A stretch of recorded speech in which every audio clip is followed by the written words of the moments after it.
The morning sun cast long shadows across the crystal towers of Zephyr Prime. Ambassador Vexhai stood at the window of the council chamber watching the peaceful city below. His tall, translucent body caught the light and scattered it into rainbow patterns on the walls. Everything changed when the emergency alarm rang through the building. "Ambassador, we have an urgent message from the outer colonies," said his aide, rushing into the room with a communication device in his hands. Vexhai took the device and listened. The voice on the other end was broken and filled with fear. Was Commander Keldon from the mining station on Titan 7. "Help us." They came from nowhere. Ships everywhere. It's taking prisoners, destroying everything. The message cut off with sounds of explosions and screaming. Vexhai felt his crystal heart grow cold. The Zephyrians had lived in peace for over 300 years. They had no enemies. Their ships were built for exploration, not war. People knew how to mine crystals and study stars, but they had never learned to fight. "Get me the High Council immediately," Vexhai ordered. Within an hour, all 12 members of the Zephyrian High Council gathered in the emergency meeting room. They listened to the recording from Titan 7 over and over. Each time, their faces grew more worried. "Who could do such a thing?" asked Counselor Meltar, the oldest among them. "Our long-range sensors show massive ships moving through the outer systems," reported Defense Coordinator Zendel. "They are not like any vessels we have seen before. They are huge and covered with weapons." Vexhai pulled up a star map on the main screen. Red dots showed where attacks had happened. Green dots showed Zephyrian colonies that had gone silent. "They are moving toward our main worlds," he said quietly. "At this speed, they will reach our home system in 10 days.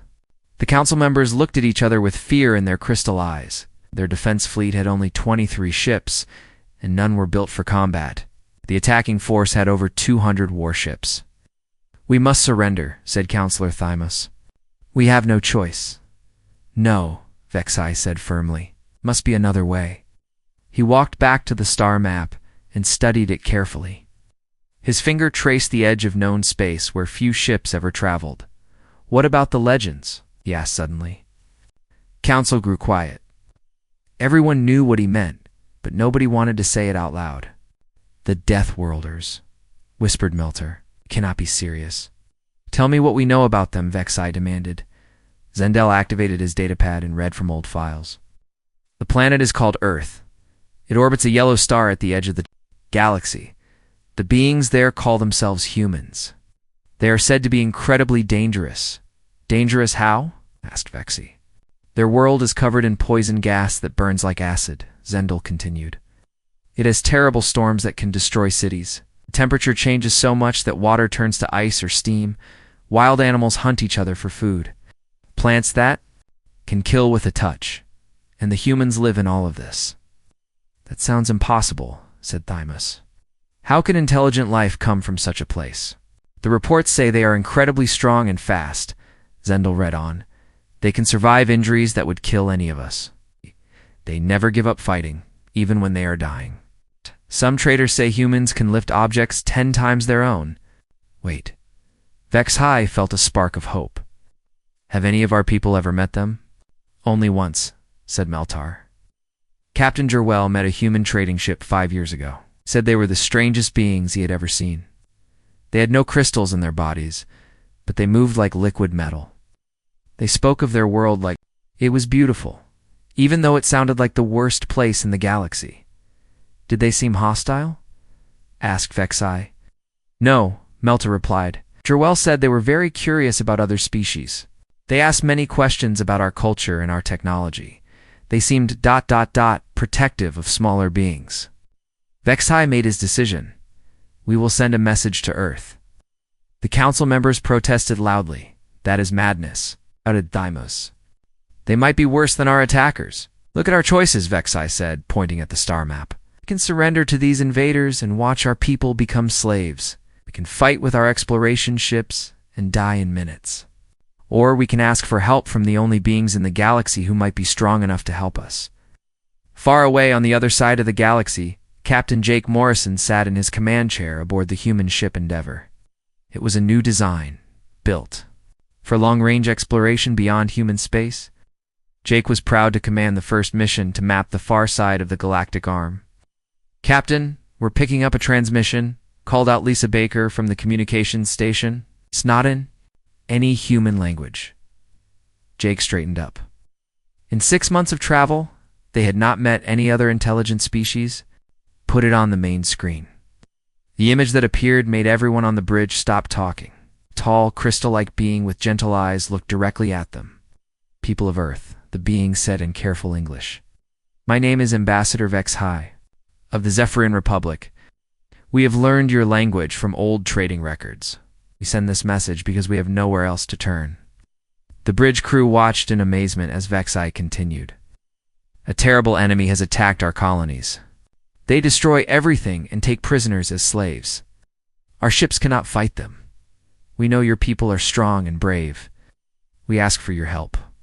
We offer you our crystal technology and maps of unexplored space in return for military assistance." Message included star charts showing the locations of the attacks and the enemy fleet movements. Jake looked at his crew. Lisa Baker, as tactical officer, was studying the data with intense focus. Tony Rodriguez, the chief engineer, was already running calculations on his computer. Dr. Karen White, their medical officer, looked worried but determined. "What do you think?" Jake asked them. "The enemy force is massive," Lisa said. "But their ship designs look old and simple. They rely on size and numbers instead of advanced technology. Zephyrians are offering us crystal-powered technology that could change everything for humanity," Tony added. "Our scientists have been trying to figure out crystal energy for decades. Those people need help," Dr. White said simply. "If we can help them, we should." Jake made the decision that would change human history. He opened a communication channel back to Zephyr Prime. "Ambassador HFY, this is Captain Jake Morrison of the human vessel Endeavor. We have received your message and your request for DDAV assistance. I am sending our response to Earth Command immediately. Help is coming." As the message traveled across space toward Earth, Jake began preparing his ship for war. The humans were about to show the galaxy what beings from a death world could do when someone needed protection. The age of human expansion into galactic civilization was about to begin, started by a simple call for help from desperate allies who had nowhere else to turn. 3 days after Jake Morrison sent his message to Earth, the sky above Zephyr Prime filled with human ships. Ambassador HFY stood on the landing platform, watching the massive vessels descend through the atmosphere. He had expected maybe 5 or 6 ships. Instead, 43 human warships were entering orbit around his world. The largest ship was called the Defiance. It was 3 times bigger than any Zephyrian vessel. Its hull was dark gray metal covered with weapon turrets and armor plating. When it landed, the ground shook beneath HFY's feet. A ramp lowered from the ship's belly. The first human to walk down was a tall man with short gray hair and sharp eyes. His uniform was covered with symbols that HFY did not recognize. Behind him came other humans, all walking with the same confident steps. "Ambassador HFY," the man said, stopping in front of the Zephyrian leader. "I am Admiral Ben Carter of the Earth Defense Force. We came as soon as we received your message." HFY tried to speak but found himself staring. The humans looked nothing like he had imagined.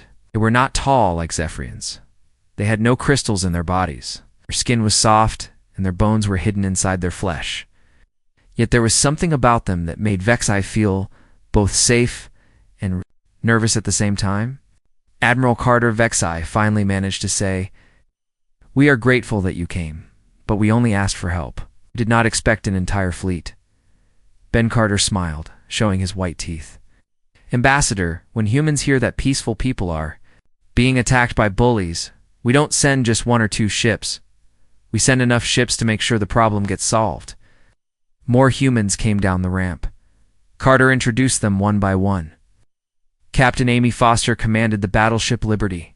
Colonel Sam Mitchell led the human ground forces. Dr. Lisa Hayes was their chief scientist. Each human looked different from the others, but they all had the same steady confidence. "We would like to learn about your enemy," Carter said. "We need to understand your technology so our forces can work together." HFY led the humans into the council building. The Zephyrian High Council waited in the main chamber. their crystal bodies glowing with nervous energy. "These are the Deathworlders," whispered Counselor Meltar as the humans entered. "They look so small." Captain Amy Foster overheard him. She was a woman with brown hair tied back and muscles visible under her uniform. "Small can be an advantage," she said with a gentle smile. "We're harder to hit." The humans sat down at the crystal table. Vexai noticed that their chairs creaked under their weight, even though they did not look heavy. "Tell us about your attackers," Admiral Carter said. Zendel activated the holographic display. Images appeared showing the enemy ships in their attack patterns. "They call themselves the Krillian Empire," Zendel explained. "Their ships are huge and heavily armed. They attack without warning and take prisoners to use as slaves. Their soldiers are twice as tall as humans and covered in thick armor." Dr. Hayes studied the images carefully. "Their ship designs are inefficient," she said. "They rely on raw power instead of smart engineering. Their weapons are powerful, but slow to reload." "How do you know this just from looking?" asked Meltar in amazement. "Humans have fought many wars," Dr. Hayes replied simply. "We learned to study our enemies carefully." Colonel Mitchell leaned forward to look at the tactical data. "Their attack pattern is predictable. They always attack with overwhelming force. From the front, no subtlety, no tricks. But they have over 200 ships," Thymos said. "Even if their tactics are simple, they have the numbers to crush any defense." "Numbers aren't everything," Mitchell replied. "Sometimes a small force that knows what it's doing can beat a big force that doesn't." Admiral Carter stood up and walked to the star map. "Show me the positions of your remaining colonies and their fleet movements." As Zendel updated the display, Carter began pointing to different locations. "We'll set up defensive positions here, here, and here. Captain Foster, I want the Liberty and her battle group protecting the main shipping lanes. Colonel Mitchell, your Marines will train Zephyrian security forces in basic combat techniques." "You want to train our people to fight?" Vexai asked, sounding shocked. "Not to be soldiers," Carter explained, "but everyone should know how to protect themselves and their families. It's a basic right of all free beings." The meeting continued for hours. The humans asked detailed questions about Zephyrian technology, especially their crystal energy systems. In return, they explained human military tactics and showed holographic recordings of human soldiers in training. The Zephyrians watched in amazement as human soldiers ran through obstacle courses, lifted heavy equipment, and practiced combat moves. The humans moved fast and never seemed to get tired. "How is this possible?" Dr. Meltar asked. "Your soldiers can function at peak performance for hours without rest. Our world taught us to be tough," Colonel Mitchell said. "But on Earth you either adapt to harsh conditions or you don't survive." "Tell us about your world," Vexai requested. The humans looked at each other and smiled. Captain Foster spoke first. "Earth has weather that changes constantly," she said. "One day it might be so hot that water boils away. The next day it might be so cold that water turns to solid ice. Storms can destroy entire cities. Ground shakes and splits open. Mountains explode with liquid fire." "That sounds terrible," whispered Meltar. "We love it," Dr. Hayes said with a laugh. "All that change and challenge made us strong. Us to solve problems quickly and work together when things get dangerous." Admiral Carter walked back to the table. "Ambassador Vexai, we need to see your crystal technology. Our scientists believe we can combine human engineering with Zephyrian energy systems to create better defenses." "Of course," Vexai replied. "But first, may I ask you something? Anything? Why did you really come here? You could have ignored our message. Why risk your ships and your people for strangers?" The humans were quiet for a moment. Then, Admiral Carter spoke in a serious voice. "Where we come from, we learn that good people have to stand together against bullies. When someone attacks innocent beings just because they can, it becomes everyone's problem. Today it's your colonies under attack. Tomorrow it might be someone else. Evil grows when good people do nothing to stop it." Captain Foster nodded. "Besides, we like making friends. The galaxy is a big place. It seems silly for intelligent species to fight each other when we could be exploring it together." Vexai felt his crystal heart grow warm. These humans were nothing, like the savage warriors the legends described. They were protectors who chose to use their strength to help others. "We are honored to call you allies," he said formally. "The honor is ours," Admiral Carter replied. "Now let's go save your people and teach these Krillians why you don't mess with peaceful folks when humans are around." The crystal towers of Zephyr Prime glowed brighter that night, reflecting the lights of the human fleet in orbit. For the first time in days, the Zephyrians felt hope. The Deathworlders had come to help, and they were nothing like what anyone had expected. War Chief Gregthor stood on the bridge of his flagship, the Iron Fist. He was 9 feet tall, with thick gray skin and 4 arms that ended in razor-sharp claws. Round him, his officers prepared for another easy victory. "Report on the next target," he growled. "The Zephyrian home system, my lord," replied his intelligence officer. "Their defenses are weak. 23 exploration ships with minimal weapons. We will crush them in less than an hour." Gregthor smiled, showing rows of pointed teeth. The Krillian Empire had conquered 47 worlds in the past year. Each victory had been simple. Most species surrendered without fighting when they saw the size of his fleet. "Prepare the invasion force," he ordered. "I want their crystal technology intact. Those energy systems will make our ships even more powerful." The Krillian fleet moved through space like a dark cloud. 200 massive warships, each one designed for destruction and intimidation. They had never lost a battle. Captain Steve Adams watched the enemy fleet from his hiding spot behind a small moon. His ship, the Shadow, was built for stealth missions. It was painted black and covered with technology that made it nearly invisible to enemy sensors. "Count 212 vessels," reported his sensor operator, Danny Kim, "all heading straight for Zephyr Prime." "They're not even trying to hide their approach," said Adams, overconfident. Adams opened a secure communication channel to Admiral Carter. "Shadow reporting. Enemy fleet confirmed. They're moving in a straight line formation. No scouts, no flanking forces. Just brute force." "Copy that, Shadow," came Carter's voice. "Stay hidden and keep watching. We need to know everything about how they fight." The Krillian fleet reached the edge of the Zephyrian system and immediately began their attack. Usual response: fear, panic, and quick surrender. Instead, something strange happened. The human ships were waiting for them. "What are those vessels?" demanded Gregthor, staring at the tactical display. "Unknown design, my lord," his officer replied, nervously. "They appear to be much smaller than our ships, but our sensors cannot get clear readings on their capabilities." The human fleet spread out in a formation that confused the Krillians. Instead of grouping together like most species, the human ships moved independently, each one taking a different position. Admiral Carter spoke over the communication channel that reached both fleets. "Krillian vessels, this is Admiral Ben Carter of the Earth Defense Force. You are attacking peaceful beings without cause. Withdraw immediately, or face the consequences." Gregthor laughed so hard that his bridge crew stepped back in fear. "Earth Defense Force," he roared. "I have never heard of this Earth. Are you the pets of these crystal beings?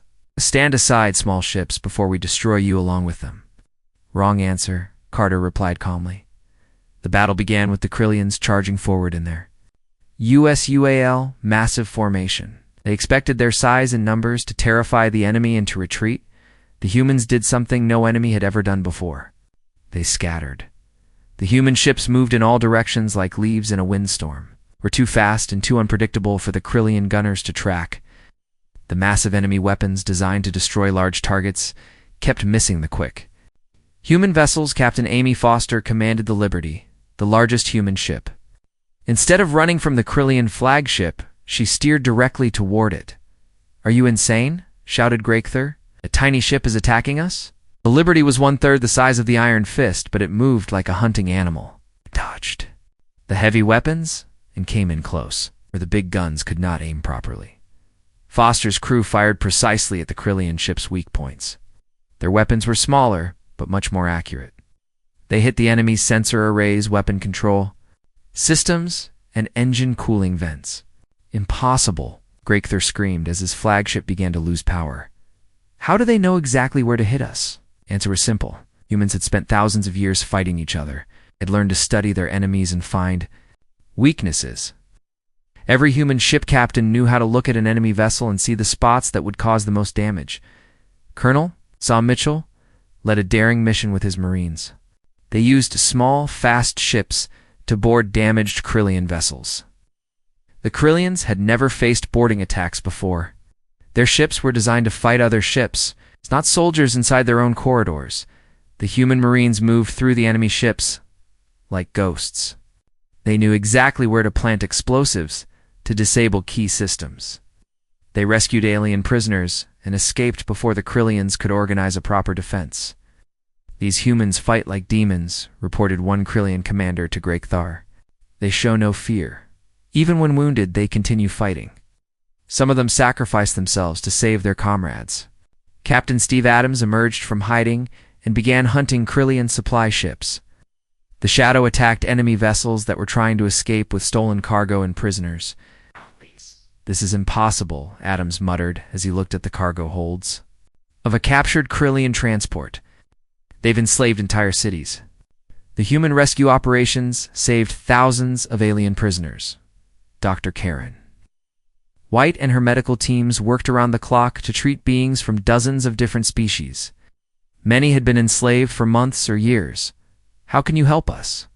asked a rescued Altarian child. "We are not your people." Dr. White knelt down to the child's level. "All good people are our people," she said gently. "That's what makes us human." The battle lasted 6 hours. When it ended, half the Krillian fleet was destroyed or disabled. The rest retreated in confusion and fear.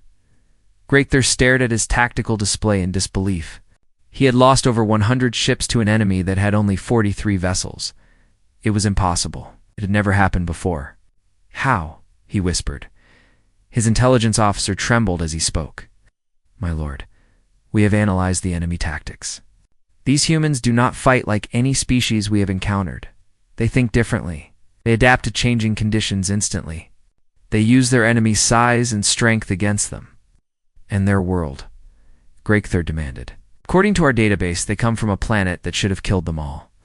Constant danger, changing conditions, predators everywhere.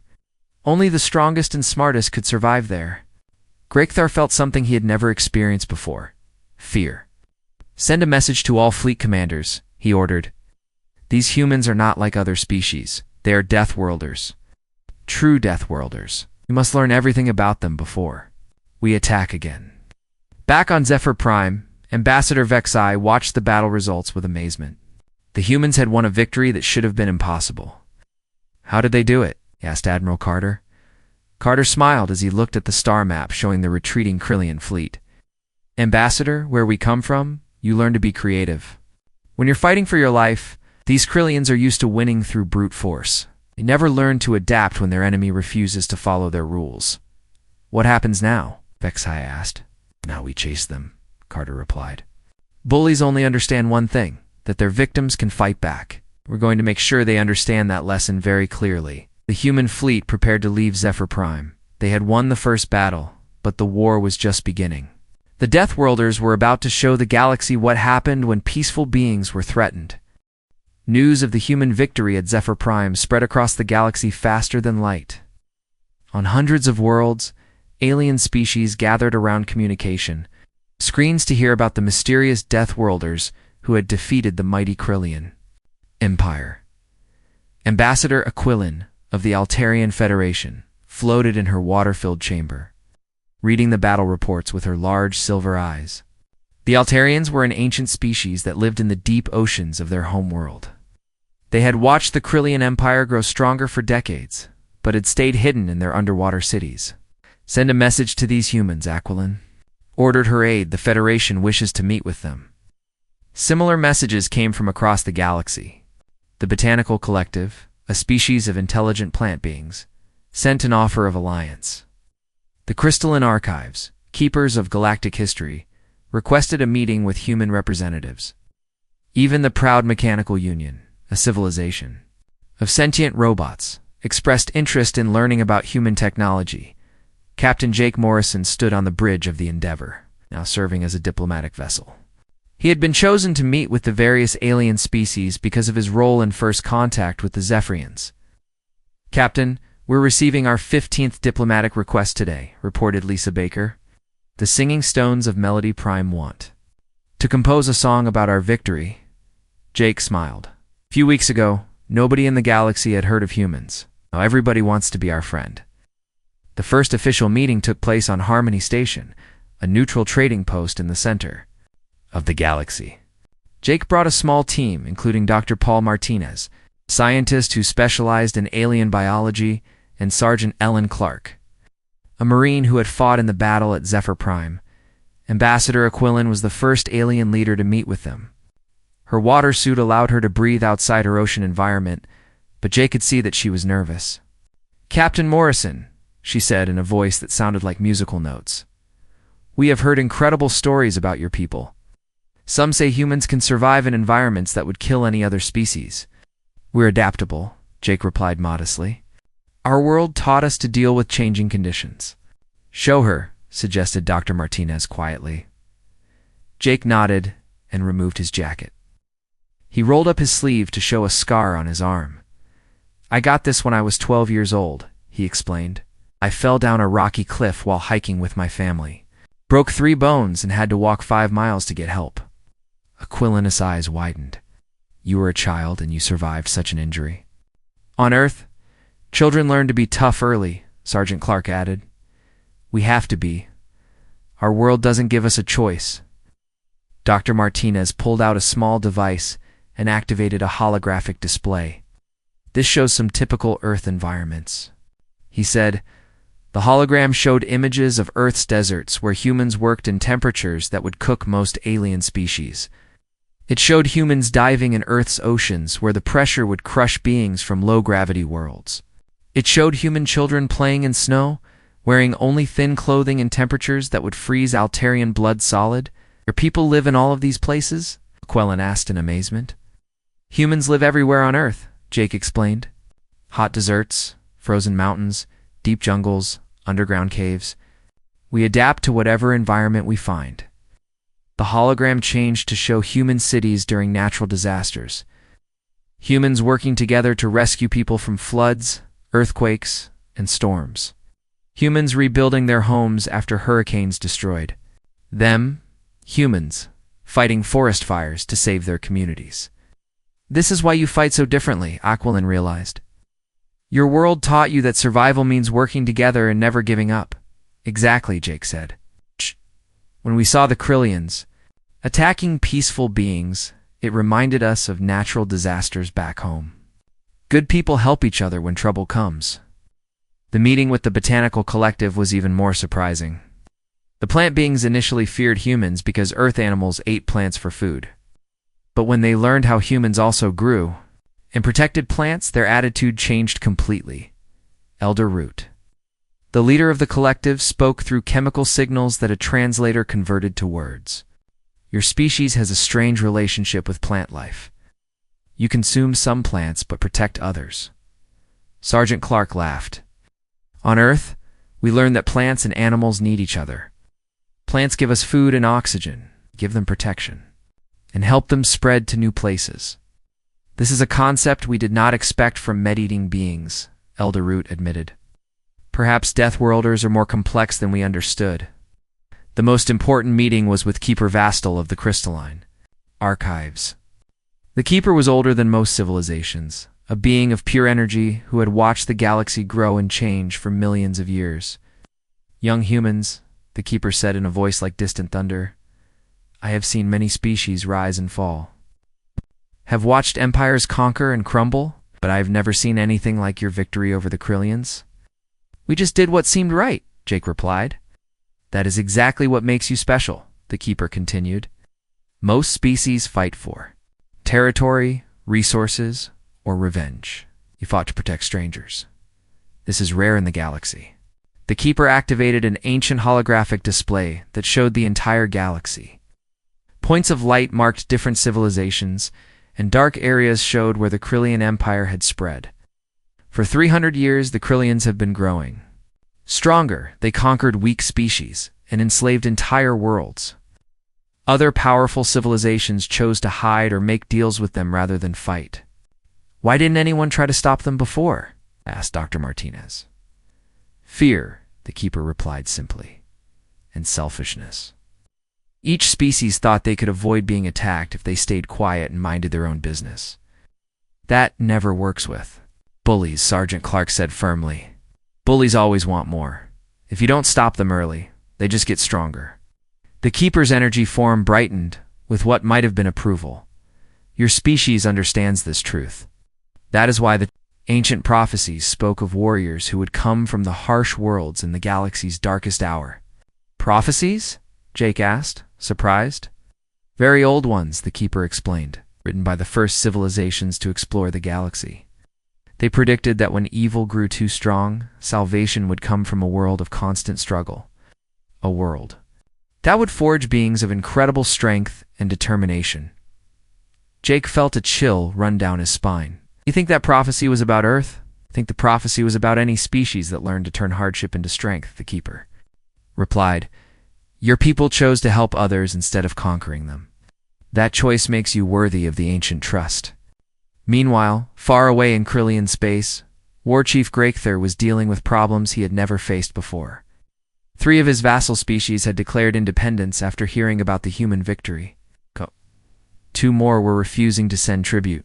Ships, Sub-Commander Veltar, one of Grakthur's most trusted officers, entered the war room with a worried expression.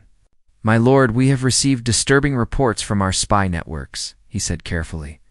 "What kind of reports?" Grakthur demanded. "The humans are meeting with other species. They are forming some kind of alliance. Our intelligence suggests that dozens of civilizations are considering joining them." Grakthur slammed his fist on the tactical table, creating a dent in the metal surface. "Impossible.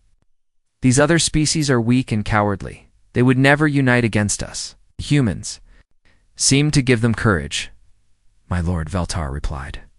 "They are teaching other species human fighting techniques. They are sharing their technology and weapons." For the first time in his career, Grakthur felt uncertain.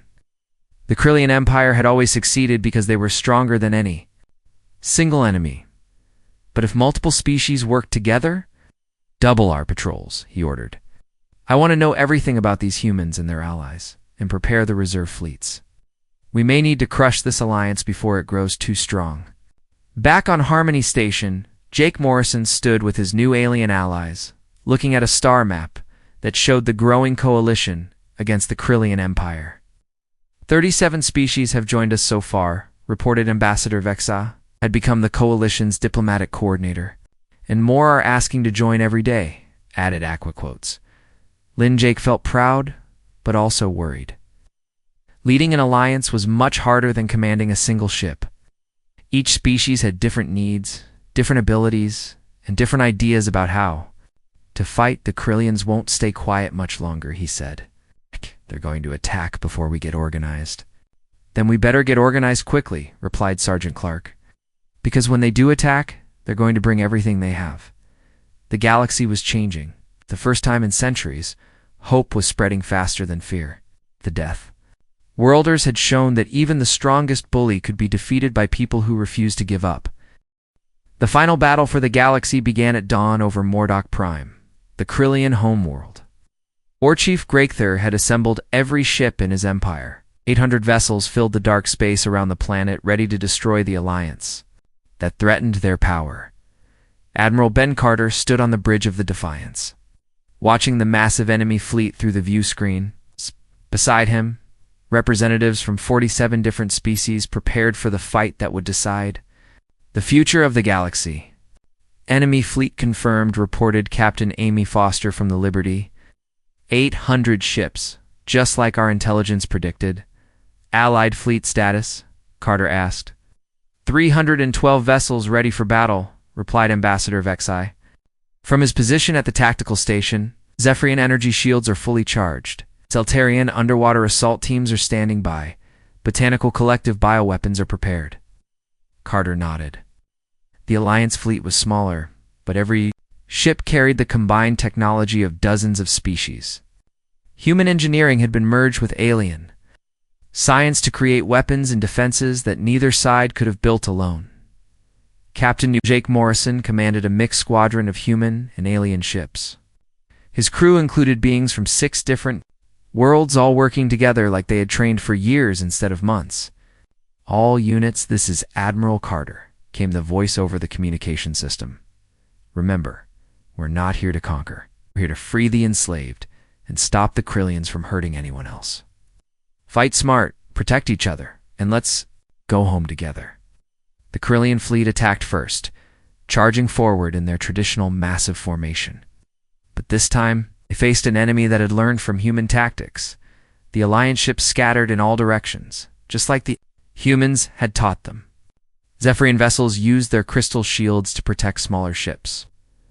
Altarian fighters moved in groups, covering each other like schools of fish avoiding predators.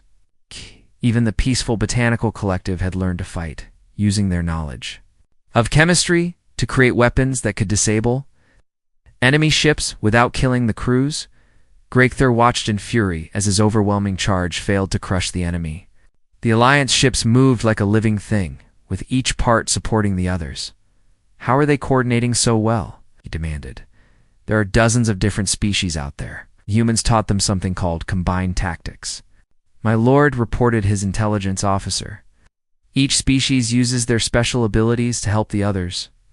The battle raged for hours. Human ships used their speed and precision to strike at weak points. Zephyrian vessels channeled energy to power the weapons of their allies. Altarian fighters performed impossible underwater maneuvers in space, confusing Krillian gunners who had never seen such movements. Captain Steve Adams led a special mission deep into the enemy formation. His team included volunteers from 12 different species, all riding in ships designed for stealth. Their target was the Krillian command ship, where Greathor directed the battle. "Remember, we're not trying to destroy the ship," Adams reminded his team as they approached the massive vessel. "We want to capture their leaders and end this war without more killing." The stealth ships slipped past the Krillian defenses and attached themselves to the hull of the command ship. Adams and his mixed team of humans and aliens cut their way. Inside, the fighting in the corridors was fierce. The Krillians were strong and tough, but they had never faced enemies who worked together so well. Human Marines covered alien soldiers while they used their special abilities. A Zephyrian engineer used crystal technology to disable the ship's weapons, while an Altarian fighter used water-based attacks to short out electrical systems. Greathor met them in the main command center. The massive Krillian leader stood 9 feet tall, with 4 arms ending in razor claws. He was the most dangerous warrior in his empire. "So, you are the famous Deathworlders," he snarled at Adams. "You do not look so frightening." "We're not here to frighten you," Adams replied calmly. "We're here to stop you from hurting innocent people." Greathor laughed and attacked with all 4 arms. But Adams was not alone. His team surrounded the Krillian leader, and they fought together like parts of a single organism. When Greathor struck at Adams, an Altarian deflected the blow. When the alien tried to use his size advantage, a Zephyrian used crystal energy to slow him down. The fight lasted only minutes. Greathor found himself on the floor, surrounded by beings who could have killed him but chose not to. "Why do you not finish me?" he gasped. "'Cause killing you won't solve anything," Adams said. "Your people need a leader who can teach them a better way to live." At that moment, Sub-Commander Veltar entered the command center. He had been watching the battle and thinking about everything he had seen. "My lord," he said quietly to Greathor, "perhaps it is time to listen to what these beings have to say." The surrender came not with explosions or destruction, but with words.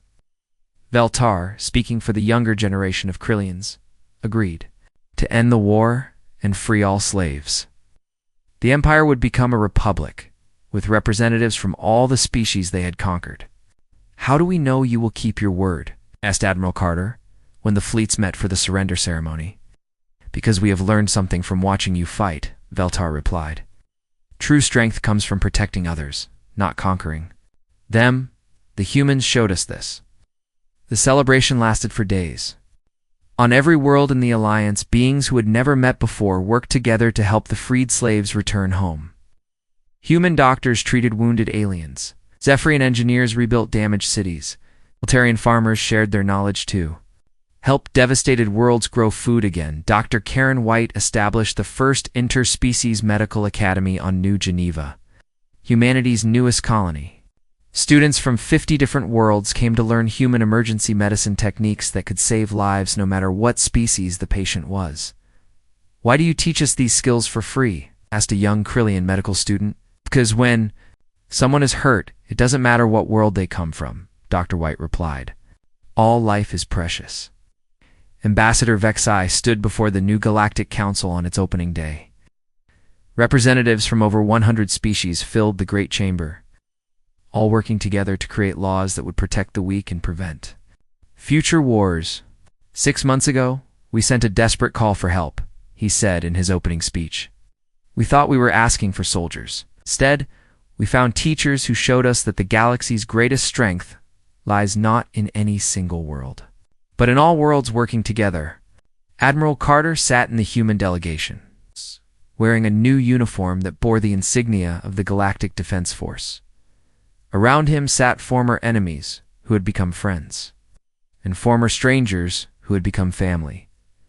Captain Jake Morrison received a new assignment that day. He would command the exploration ship New Horizons with a crew drawn from 30 different species. Their mission was to explore the unknown regions beyond the galactic rim, searching for new civilizations that might need help or want to join the growing community of free worlds. As Jake prepared his ship for departure, he thought about the simple distress call that had changed everything. The Zephyrians had asked for military help, but what they really needed was hope. The humans had given them something more valuable than weapons, the knowledge that good people could work together. To overcome any challenge, the galaxy was still a dangerous place. There would always be new threats and new problems to solve. But now there were also new friends, new allies, new reasons to believe that the future could be better than the past. The Deathworlders had found their place among the stars, not as conquerors, but as protectors and teachers, but in doing so, they had helped create something that had never existed before, a galaxy where different species could work together in peace. The call for help had brought them to the stars, but what they built there would last forever.